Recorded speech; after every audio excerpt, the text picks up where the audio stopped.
아멘.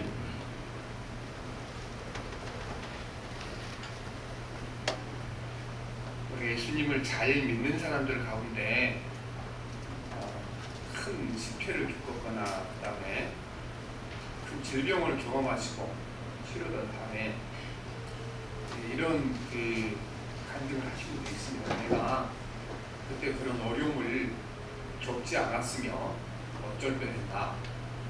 그때는 너무 힘들고 고달퍼서 울부짖기도 했지만 시간이 지나서 생각해 보니까 그때 고난이 아픈 시간들이 나에게 큰 도움이 됐다. 그래서 잃어버린 것보다 얻은 것이 많다. 이렇게 말씀하신 분들이 많이 있습니다. 그것은 예수님의 고난을 통하여 영의 신령함을 얻었다. 그런 뜻이 될 것입니다. 우리가 욥도 보면 고난 후에 얻은 것이 많았습니다.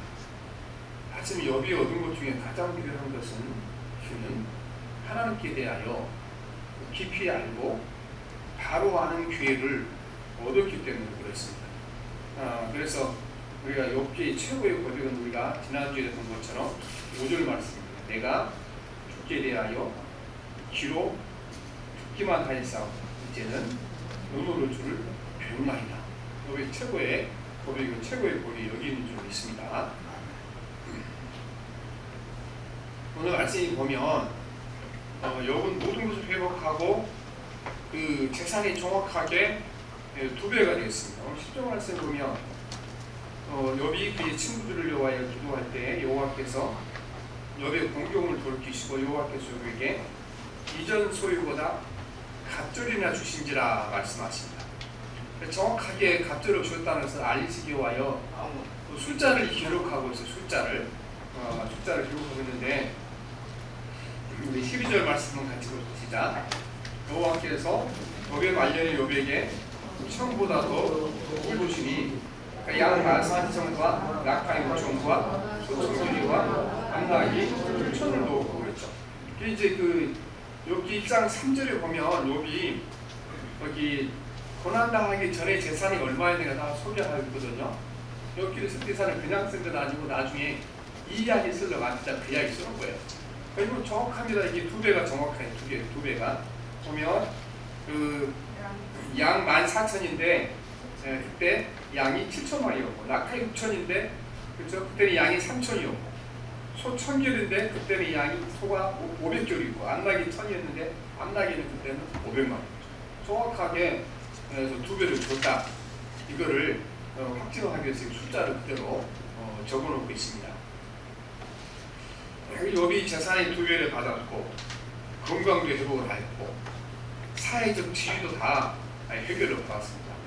그런데 여러분 이 말씀을 보게 되면 욥에게 해결되지 않는 문제가 여전히 하나 남아있습니다. 무슨 문제가 남아있습니까? 이전에 죽었던 10명의 자녀들입니다. 아들 7과 딸 3이 그때 집이 무너져서 함께 죽지 않았습니까? 생일지 않지 하다가. 그런데 이것이요 새로운 10명의 자녀를 받았다고 해서 이 문제는 해결되지 않습니다. 거기 그 자녀들이 결혼하기까지 성장했었으니까 얼마나 욥이 사랑했으며 또 그 슬픔과 괴로움을 함께 했으며 늘 소망이 꿈이었습니다. 그런데 자식이 죽었는데 새롭게 10명의 자식이 생겼다 그래서 그것이 해결됩니까? 해결 안 되죠. 많은 사람들이 자식이 죽으며 가슴이 묻는다 그랬는데 죽을 때까지 잊지 못한다는 뜻이잖아요. 이것도 마찬가지예요. 그래서 욥이 10명의 자식을 받았기 때문에 그 죽은 자식에 대한 문제 해결됐다? 불가능, 해결 안 될 겁니다. 그래서 욥이 이렇게 재산을 많이 받았지만 해결된 것이 아닌 것입니다. 여러분 우리가 인간에게 죽음의 문제가 해결되지 않으면 아무 문제도 해결되지 않는 것입니다. 왜냐하면 인간의 모든 문제는 결국 끝에 죽음으로 종결되기 때문에 죽음의 문제를 해결받지 못하게 되면 다른 모든 문제는 해결되지 않는 것입니다. 그러니까 땅에서 아무리 큰 부귀와 영광을 누려도 죽음을 피하지 못하면 소용이 없는 일인 것입니다. 죽음 앞에 서게 되면요, 젊어서 잘 먹고 잘 입고 놀러 잘 다녔던 거 아무 소용 없습니다.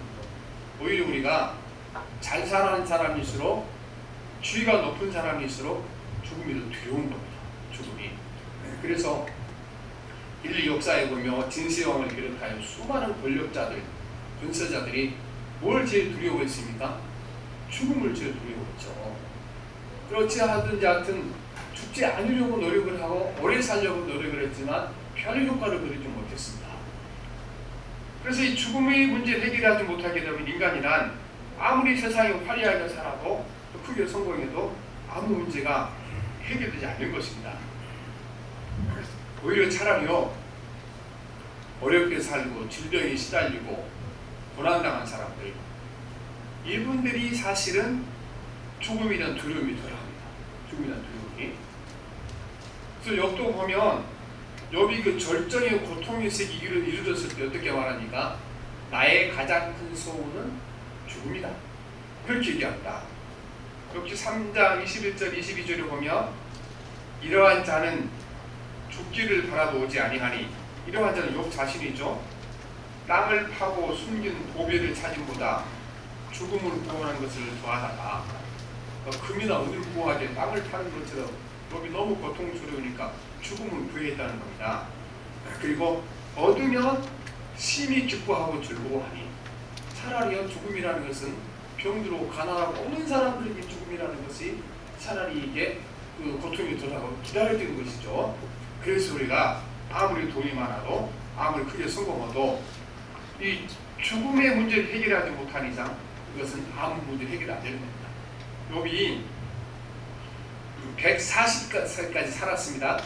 오늘 16절, 42장, 16절, 17절만 함께 한번 봅시다. 거기 시작. 그 후에 욥이 140년을 살며 아들과 손자 4대를 보았고 욥이 늙어 나이가 차서 죽었더라. 그 후에 140년을 더 살았어요. 욥이. 어차피 죽는 건 마찬가지예요. 그거 우리가 눈 감고 죽을 때는요, 1년 사는 사람이냐 140년 사는 사람 똑같은 거예요. 이게 딱 죽음 앞에 오실 때는요, 1000년을 사는 사람도 1000년이 하루 같은 거고, 성경이 그렇게 말했잖아요. 1000년 하루 같고 하루이 1000년 같다. 그렇게 하니까 욥이 그 위에 140년 살았어도 죽음의 문제가 해결되지 않았으면 욥에게 아무 문제도 해결되지 않는 것입니다. 성령님께서 사도 바울을 통하여 말씀하신 대로요, 인간에게 부활이 없으면 아무 소용없다. 부활이 없으면 그렇게 말씀하십니다. 그래서 우리가 고린도전서 15장 10절 14절에 보면 이렇게 나왔어요. 그리스도께서 죽은 자 가운데서 다시 살아나셨다 전파되었거늘 너희 중에서 어떤 사람들을 어찌하여 죽은 자 가운데서 부활이 없다 하느냐. 만일 죽은 자의 부활이 없으면 그리스도도 다시 살아나지 못하였으리라. 그리스도께서 만일 다시 살아나지 못했으면 우리가 전파하는 것도 헛것이요 또 너희 믿음도 헛것이며 말씀하십니다. 우리가 부활의 소망이 없으면 예수 믿는 거 그거 아무 쓸데없는 짓이다. 그렇게 말합니다. 오늘도 우리가 그래서 우리가 예수 믿는 가장 큰 목적은 부활이고, 또 기독교가 왜 생겼습니까? 예수님이 부활하심으로 말미암아 기독교라는 종교가 순개가 것입니다. 만약에 우리가 부활의 소망이 없이 예수 믿는다 그러면요, 그 신앙성은 쓸데없는 것입니다. 차라리 그 정성과 그 돈으로 해외여행도 다니고 놀러도 다니고 맛있는 건 먹고 그게 낫다는 겁니다. 선호받기. 진짜 우리 신앙은 어디에 있는 건가? 부활의 소망이 참된 신앙이라고 말씀하신 것입니다. 욥이 받은 고난받은 밤에 욥이 받은 진짜 복은 무슨 복이었습니까?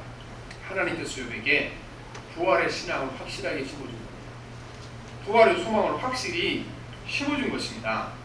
바로 이 문제가 욥의 그 이전에 죽은 10사람의 10명의 자녀의 문제를 해결하는 것입니다. 10명의 죽은 자녀, 이 사람을 다시 방법이 없잖아요. 해결 방법이 없잖아요. 오늘 말씀에 보면요, 여기 욥의 자녀들이 지금 먼저 죽은 자녀들이 하나님의 나라에, 하나님의 품에 지금도 살아있다는 것을 여기에 말씀하고 있는 것입니다. 간접적으로 말씀하시죠. 왜냐하면요, 그 욥기 10장 오늘 말씀 10절에 보면 분명히 하나님께서 몇 배로 주신다고 말씀하셨어요? 갑절이나 주실지라고 했잖아요. 갑절을 줬다는 것을 증명하기 위해 숫자를 정확하게 기록하고 있죠. 여기 1장 3절에 나왔던 숫자를 정확하게 2배를 기록을 하고 있어요. 그러면은 우리가 여기 보면 이제 자녀들 몇 명으로 기록해야 돼요? 10명이 죽었으니까 몇 명으로? 20명이 돼요. 근데 어떻게 자녀를 10명만 기록으로 2배로 줘도 그렇게 얘기를 하게 돼요? 2배로. 저도 이제 이 말씀 읽을 때마다 항상 그 의문이 많았거든요. 왜 다른 건 다 2배로 줬는데 자녀는 2배로 주지 않았는가? 앞에 분명히 2배로 준다고 이렇게 얘기해놓고 그랬죠. 이번 새벽기도 시간에 욥기 이렇게 강의하면서 성령님께서 대답을 가르쳐주셔서 이거 맞다, 20명이 맞다. 왜냐하면은 왜 10명인가? 10명은 이미 그들이 죽은 다음에 하나님의 빛에 안겨있고 하나님 나라에 살아있기 때문에 이 지금 새로 태어난 10명을 합하면 몇 명이에요? 똑같죠. 하나님이 뭐 산수를 못해서 양이 10명 없어졌는데 10명을 주고 2배라 그렇게 얘기하지 않잖아요. 그걸 계산이 정확하니까. 그래서 얘기해보면요, 욥의 문제가 어디서 해결됩니까? 죽은 자녀들이 하나님 나라에서 부활하여 살아났다는 그 얘기를 우리가 분명히 믿고 있고 확신하는 것입니다. 제가 몇 년 전에 제 친구 목사님 사모님이 돌아가셨어요. 가서 얘기를 들어봤더니 그 교회 장로님 한 분이 이제 숨지기 전에 그 사모님한테 이런 얘기 했다 그래요.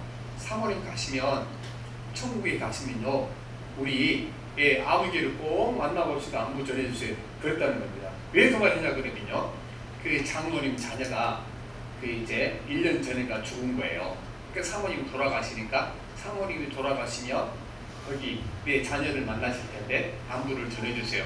확실하는 거죠. 그래서 오늘 욥의 신앙이 그런 신앙이죠.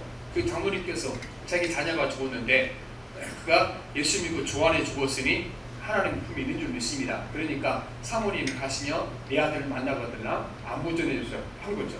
욥의 신앙이 그대로 나와 있는 겁니다. 이전에 우리가 10명이 죽었잖아요. 10명이 지금 어디 있습니까? 하나님의 품에 있으니까 여기 새로 태어난 아기를 합해서 지금 몇 명이에요? 20명. 그래서 하나님께서 가축만 2배로 주신 거 하지 않고 자녀도 어떻겠습니까? 자녀도 갑절로 주신 것입니다. 이게 우리가 욥이 부활의 신앙을 갖지 못했으면 해결하지 못할 문제인 것입니다. 욥은 고난을 통하여 부활의 신앙을 확실히 배웠습니다. 부활의 소망을 가지게 된 것입니다. 우리는 이 욥이 어느 시대 사람인가? 되게들 지금 그 신학자들 욥이 그 아브라함 시대, 족장 시대 사람을 보거든요. 지금 아브라함 시대거나 뭐 이삭의 시대거나 야곱 시대거나 그 시기의 사람이 욥이라 그렇게 보고 있는 겁니다. 그래서 뭐 이스마엘 후손이나 그 밖에 에세이 후손 이런 사람 중에 신앙을 잘한 사람이 있을 거예요. 그렇게 얘기를 하고 있습니다. 그런데요, 족장 시대에는 물론 거기에 간접적으로 죽은 자가 살아나서 하나님의 품에 갔을 거다, 간접적으로 전해주지만요, 족장 시대는 직접적으로 부활에 대해 언급한 말이 없어요. 부활에 대해. 근데 욥이 정확하게 부활에 대하여 언급합니다. 욥기에 보게 되면 욥기 19장 24절 25절에 보면요, 그건 분명히 죽은 다음에 부활이 있다는 사실에 대하여 증명해 주고 있습니다. 욥기 19장 24절 25절 이렇게 기록이 되어 있어요. 나는 확신한다. 내 구원자가 살아계신다. 나를 돌보시는 그가 땅 위에 우뚝 서실 날이 반드시 오고야 말 것이다. 내 살갗이 다 썩은 다음이라도, 내 육체가 다 썩은 다음이라도 나는 하나님을 배울 것이다 말했죠. 그래서 여기 지금 하나님이 땅에 우뚝 설날 올라가고 말했죠. 예수님이 누구세요? 하나님이시잖아요. 하나님이 이 땅에 우뚝 설날 오시게 될 것이고, 그럼 그가 오시면 어떻게 된다 그러니까 내 육체가 다 썩어 없어져도, 뼈까지 다 녹아 없어져도 육체 밖에 나오는 내가 누구를 뵙게 되려고 말씀하시니까 육체 밖에서 내가 하나님을 뵙게 될 거다. 사실은 구약 성경에 나와 있는 부활에 대한 구절 중에요, 가장 명확한 구절이에요. 부활을 가장 확실히 말하는 것입니다. 간접적으로 표현했죠. 이렇게 내가 죽은 다음에 다시 살이 다 썩어져도, 뼈가 다 녹아버려도 주님이 재림하는 그때 내가 하나님을 뵙게 되리라. 이 얘기를 정확하게 할 수밖에 없는 것입니다. 바로 욥이 그래서 고난을 통해 얻은 것이 무엇을 얻었습니까? 부활의 신앙에 대한 확신을 얻은 것이 가장 큰 복인 줄 믿습니다. 그래서 오늘도 우리가 어떤 것이 가장 큰 복인가? 부활이 묻어지는 신앙이 가장 큰 복인 것입니다. 부활이 묻어지는 신앙. 그러면 우리가 이게 부활이 어떻게 이게 믿어지니까 이 지식으로 안 믿어지는 것이 당연하지. 그래서 매일매일 성령이 우리 안에 은혜를 주지 않게 되면은 안 이루어지는 겁니다. 우리가 믿음이라 그러면요, 한 번 내가 딱 믿음이 그것이 이제 확실히 바뀔 것 같지는 그렇지 않아요. 우리 안에 성령이 임하시게 되면요, 우리가 늘 우리 마음 가운데는 인간적인 회의와 의심이 들죠. 근데 그때마다 다시 그 회의를 믿음으로 바꿔주시는 누구십니까? 성령이 바꿔주시는 거예요. 그때마다. 그래서 우리가 부활이 미뤄지는 신앙, 이것이 예수 믿고 받은 가장 큰 복인 줄 믿습니다. 이렇게 신앙생활하다 보면요, 이거 잊어버리고 살 때가 너무 많아요. 그래서 내가 예수를 믿고 얼마나 재산을 많이 늘렸는가, 예수를 믿고 내가 얼마나 사회적 지위가 높아졌는가, 예수를 믿는 다음에 우리 자녀들 얼마나 세상에 잘 됐는가, 이걸로 우리가 기준으로 삼을 때가 많습니다. 그러니까 그건 진정한 기준이 아닌 줄 믿습니다. 모든 삶의 문제 해결은 어디서 옵니까? 부활의 신앙이 없으면요, 아무 소용 없는 겁니다. 아니 재산이 막 뭡니까? 어차피 놓고 죽을 건데. 그리고 막 이렇게 100살까지 살 때 열심히 막 잘 살았다. 눈 감는 그 순간 되면요, 지나간 100년이 며칠처럼 느껴진다고요? 한순간처럼 느껴져요. 한순간처럼. 그래서 사실은요, 죽음 후에 생각해 보게 되면 우리가 100년을 사나 50년을 사나 그게 줄 믿습니다. 그거예요. 그래서 우리가 부활의 신앙이 믿어질 때만에 진짜 우리가 참된 복이 줄 믿습니다. 그래서 우리는 항상 저도 늘 고민하는 것은 막 내가 목사한테 얼마나 크게 하나 고민하는 것이 아니고, 가끔 우리 마음 가운데는 그게 찾아오잖아요. 가끔 목사는 제 마음 가운데 아니 그게 정말 있는 건가? 그래서 그게 고민이 되죠. 그때마다 다시 성령의 도우심을 구하고 부활의 확신을 갖고 우리가 노력하고 살아가는 것입니다. 이 부활이 너무 믿기기 어려우니까 어떻게 합니까? 이걸 포기하고 살아가요. 포기하고 살아가면 뭘 중심으로 살아갑니까? 내가 예수 믿고 세상에서 얼마나 얻었는가, 얼마나 예수 믿고 난 다음에 세상에 어떤 그 눈에 보이는 것을 얼마나 얻었는가, 여기다가 목적을 두고 살아가요. 왜 거기다 집중합니까? 부활의 신앙을 포기하고 살아가니까. 이게 정말 믿어지면 우리가 그런 그 잘못된 관점에서 벗어나게 될 줄 믿습니다. 두 번째 여기 받은 진짜 복은 무엇인가? 여기요, 고난을 통하여 자신의 삶이 변하는 것입니다. 삶이 자기 자신의 내면의 삶이 변하는 겁니다. 겉으로 나타나는 변화가 아니고 진짜 여기 받은 복은요, 자신의 내면의 삶이 변하는 복을 받은 것입니다. 이 세상에 가장 바꾸기 어렵고 변하기 어려운 것이 뭔지 압니까? 사람이 바뀌는 건데, 사람이 생각과 가치관과 그의 모든 습관을 바뀌는 것이 가장 어려운 것입니다. 그래서 그러니까 예수님이 부활하셨다, 이거를 여러 사람들이 이거를 논리적으로 증명하려고 노력을 했어요. 논리적으로 여러 가지 지금 그 사실은 논리적으로 증명하는 방법이 나와 있죠. 그런데 제가 생각하기로는요, 예수님의 부활을 논리적으로 설명한 최고의 설명은 뭔가? 제자들의 변화된 삶이다. 이게 최고의 설명인 것입니다. 예수님이 십자가 지시기 전에 제자들이 죽을까봐 겁이 나서 다 예수님 내버려 두고 도망갔잖아요.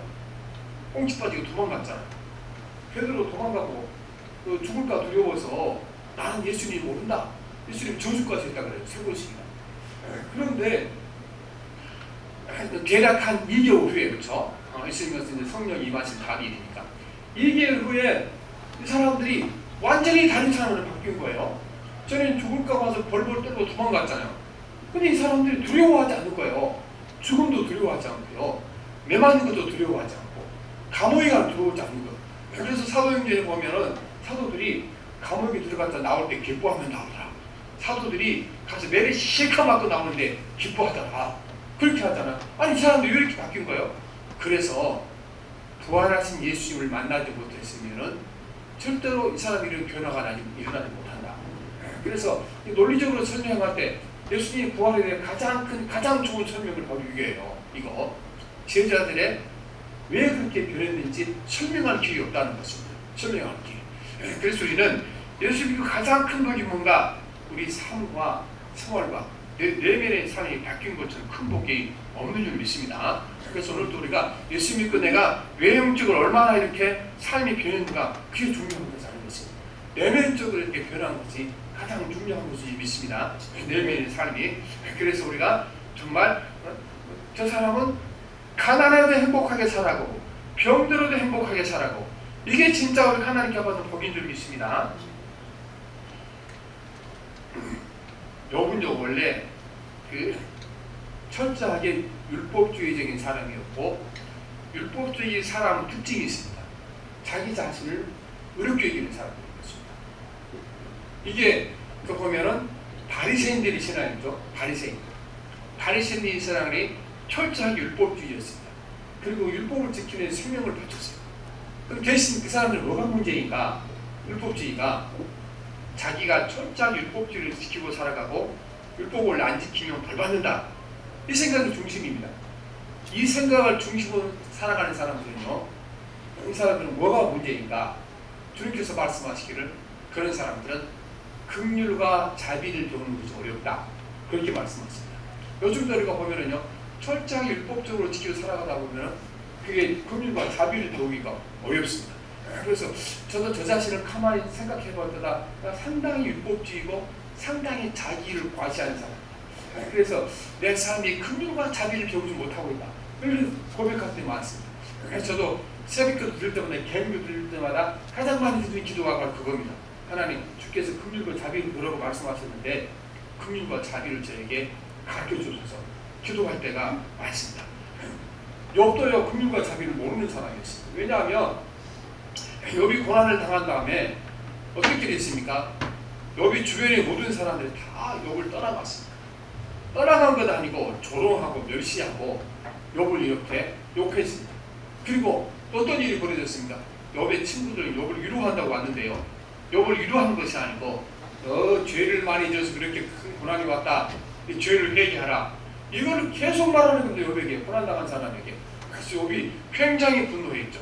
욥이 분노해서 어떻게 합니까? 이 사람들에게 저주를 부르습니다. 욥 27장에 보면요, 여기 자기를 떠난 사람들, 자기를 멸시하는 사람들, 자기를 봐서 죄인이라고 계속해서 공격하는 사람들, 이 사람들에게 하는 저주가 나와 있습니다. 27장 전부가 이렇게 자기를 괴롭힌 사람들에게 하는 저주인데, 우리는 그 중에서 우리가 13절부터 17절까지만 핵심적인 구절이니까 읽어보도록 하겠습니다. 여기 펴놓으셨으면 27장 13절, 17절 한번 같이 읽어보겠습니다. 17장 13절에서 17절 제가 봅니다.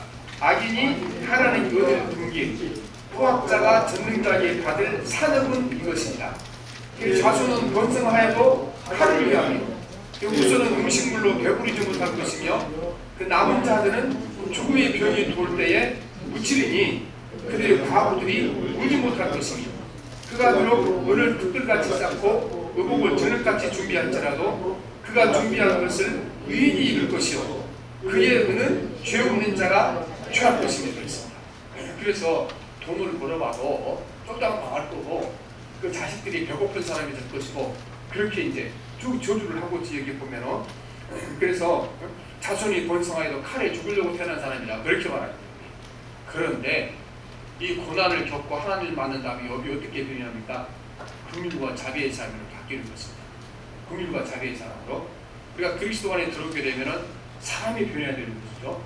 그래서 우리가 그 예수님의 제자들 중에 가장 사랑이 많은 사람이 누굽니까? 사랑의 사도가 요한이잖아요. 근데 요한이 이전에 어떤 사람이었습니까? 아주 악독한 사람, 예수님 믿은 다음에 예수님이 제자가 된 다음에도요, 아주 강박한 사람이었어요. 제자들이 한번 사마리아 지역을 지나가는데요, 사마리아 사람들이 길을 막습니다. 요새 뭐 어떤 동네 가다 보면 뭐 길 막았다고 그러죠. 뭐라고 말하니까 이 요한이 예수님께, 주님, 하늘에서 불을 내려서 저놈들 다 불태워버리죠. 그 주위에 종이 할려리 그게. 그래서 야단을 맞으셨잖아요. 그런데 예수를 만나고 복을 받아 사랑이 변하게 되니까 이 요한이 사랑의 사도가 되죠. 그래서 우리가 요한 일서를 읽어보게 되면 가르치 않습니다. 전설 이야기 되면요, 아무튼 입만 벌리면 사랑이라 그랬죠. 마지막 그 요한이 죽기 전에 이제 부축해서, 그렇죠? 마지막 한 번만 숨 쉬면 죽을 정도로 아무 말도 못해. 그래도 한 말씀 하세요. 강단에 세워놓으면 한마디 하고 갔다 그래요. 서로 사랑하라 그러고 내려갔다 그래요. 어떻게 됐습니까? 하나님 강박한 이 요한에게 복을 주신 것이요, 오늘 말씀 똑같이 마찬가지인 것입니다. 오늘 말씀이 보면 그렇게 욥을 계속 죄인이라고 공격했던 이 자기 친구들을 용서하고 그들을 위하여 제사를 지내주죠. 그 말씀이 오늘 보면 그 42장 7절로 9절입니다. 한번 봅시다. 시작. 42장 7절로 9절 말씀.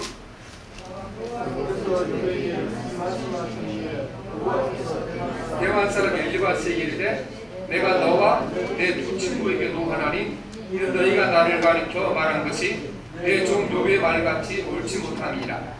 그런즉 너희는 수소 7과 순양 7을 가지고 내 종 욥에게 가서 너희를 위하여 번제를 드리라.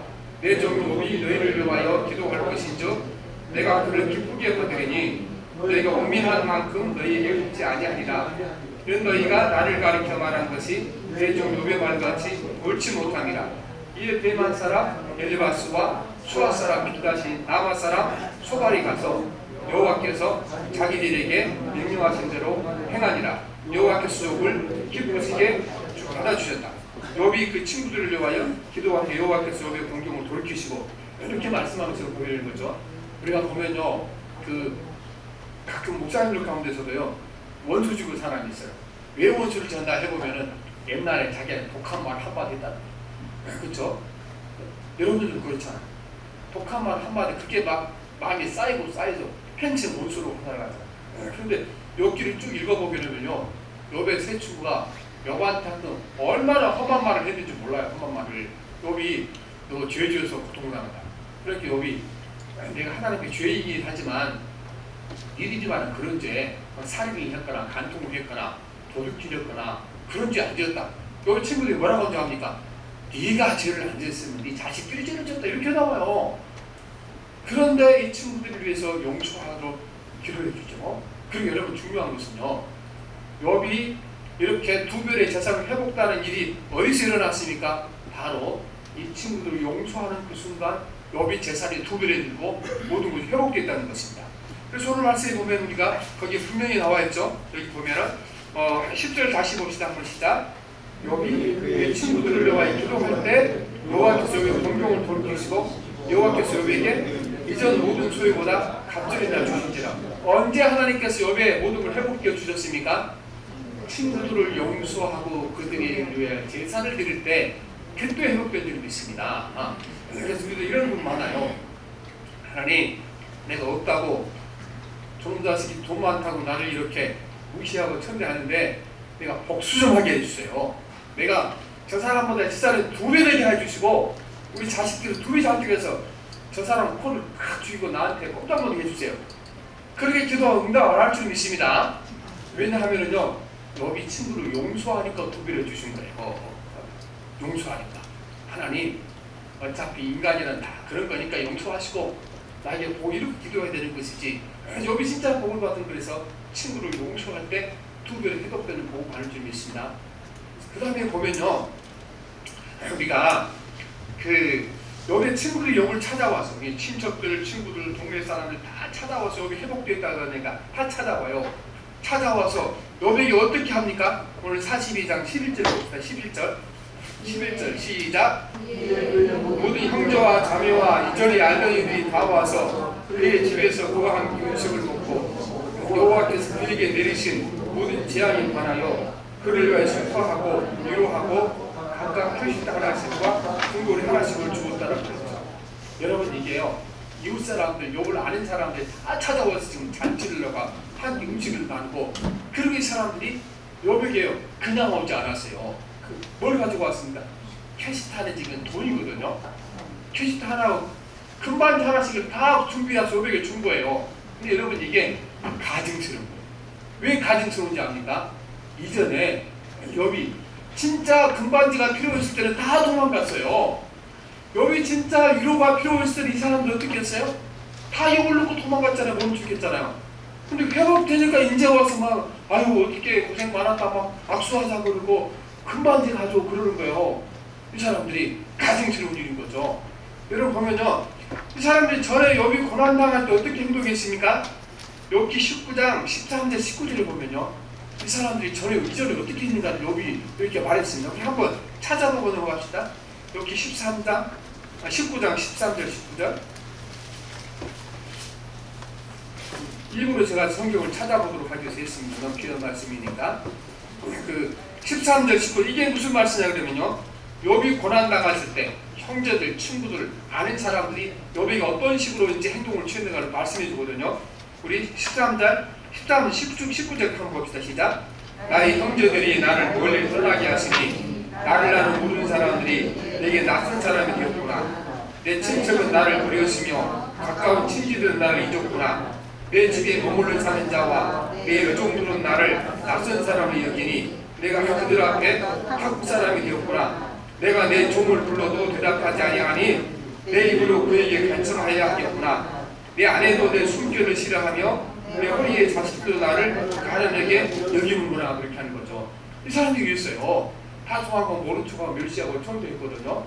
나 같으면 이런 사람들이 너 당신 이제 회복됐으니까 그 축하하게 잔치하고 예배드린다 그랬는데 나도 한번 가겠습니다. 그럼 저는요 철퇴으로 두 겹으로 가둬놓을 거예요. 이놈들이 이전에 나한테 어떻게 해놓고 이제 회복된 나를 또 찾아온다고 그러겠잖아요. 그러나 여기 고난을 받은 가족이 바뀐 거예요. 인간이 얼마나 연약하고 부족한가를 깨닫는 겁니다. 인간은 그럴 수밖에 없다. 인간은 연약하고 부족해서 어려운다고 고난당하니 모른 척 할 수밖에 없는 것이고 또 잘되면 거기 와서 뭔가 하나 얻어보려고 또 아부하고 아침하는 거 이게 인간이다. 이거 철저히 이해가 되면 어떻게 됐습니까? 여기 그들을 받아주었고 이제 그들의 위로를 받아들인 것입니다. 우리 같으면 어떻게 말하겠습니까? 막 와서 이렇게 모른 척했던 사람이 막 와서 위로하자고 악수하자 그러면 옛날에 그때 아플 때 와서 한번 악수 한번 해주지. 그렇게 하지 않겠어요? 그래서 우리는 여기 고난당을 받은 법은 뭔가 그까요? 율법주의에서 우리 자기에 빠져서 강팍하고 악해 긍휼을 모르는 사람이 긍휼을 아는 사람으로 삶이 바뀌는 그게 진짜 큰 사람을 변화하는 줄 믿습니다. 그래서 우리가 예수님이 받은 가장 큰 복 무슨 복이라고 말씀하셨습니까? 부활의 전에 가장 큰 복인 줄 믿습니다. 두 번째는요, 내 외면의 삶이 바뀐 것이 아닌 것입니다. 재산이 늘어나고 사회적 주의가 달라지고 이것도 주님이신 복은 복이죠. 그러나 우리는 이제 히브리서에 보게 되면 그 복은 작은 복이다. 진짜 큰 복은 무슨 복인가? 우리가 부활의 소망을 가지는 것이 가장 큰 복이다. 진짜 큰 복은 무슨 복인가? 예수 믿고 나서 내 인격과 성품과 삶이 바뀌는 거, 네 내면의 삶이 바뀌는 것이 진정한 복이다. 이렇게 이제 우리에게 말씀을 해주고 있는 줄 믿습니다. 여러분 우리가 예수 믿고 고난 당했지만요, 요처럼 재산이나 주의가 늘어나지 않은 사람 많잖아요. 아니 요처럼 고난다고 다 두 배로 재산 늘어나는 사람이 어디 있습니까? 사업하다 망하면 죽을 때까지 사업 회복 못 시킨 사람도 있습니다. 예수 잘 믿는 사람들, 신앙성을 잘하는 사람 중에. 그러나 여러분 그거 이뤄도 부활의 소망으로 부활의 확신 가지고 살았으면 진짜 큰 복은 잊어버린 복, 이미 받은 줄을 믿습니다. 우리가 구약 시대는 아직까지 이 부활의 신약에는 확신이 없을 때잖아요. 신약 시대에는 예수님 이 땅에 오셨고 그분이 죽으셔서 부활하셨고 부활을 보았고 그 다음에 성령이 임하셨잖아요. 그렇기 때문에 우리가 겉으로 우리가 재산의 두 배 늘어나지 않아도 우리는 성령께서 우리 안에 역사하시기 때문에 그 신앙으로 충분히 이겨나갈 수 있기 때문에 어떻습니까? 우리에게 뭐 고난받았다고 해서 재산은 두 배로 늘려주거나 또 다른 걸 두 배로 주시지 않을 수 있다는 사실인 것입니다. 성령께서 우리를 붙잡을 줄 믿습니다. 그래서 오늘 또 우리가 참된 신은 어떤 신앙이냐? 예수님 안에 진짜 복은 무슨 복입니까? 부활의 신앙과 내 삶이 변하는 복인 것입니다. 오늘 보면은 많은 사람들이 고민하고 살아갑니다. 나는 정말 예수 믿는다고 믿었는데 또 주변 보기에 저분이 진짜 예수 잘 믿었는데 왜 저렇게 가난해서 벗어나지 못하고 또 남들보다 젊었을 때 이렇게 병이 걸려서 고통을 당하고 그렇게 생각하시는 분들이 많이 있습니다.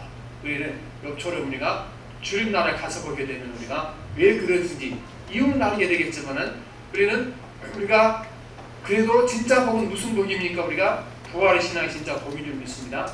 내 삶이 예수님 삶으로 변화된 삶을 사는 진짜 복인 줄 믿습니다. 또한 우리가 예수님의 제자들처럼 어떻습니까?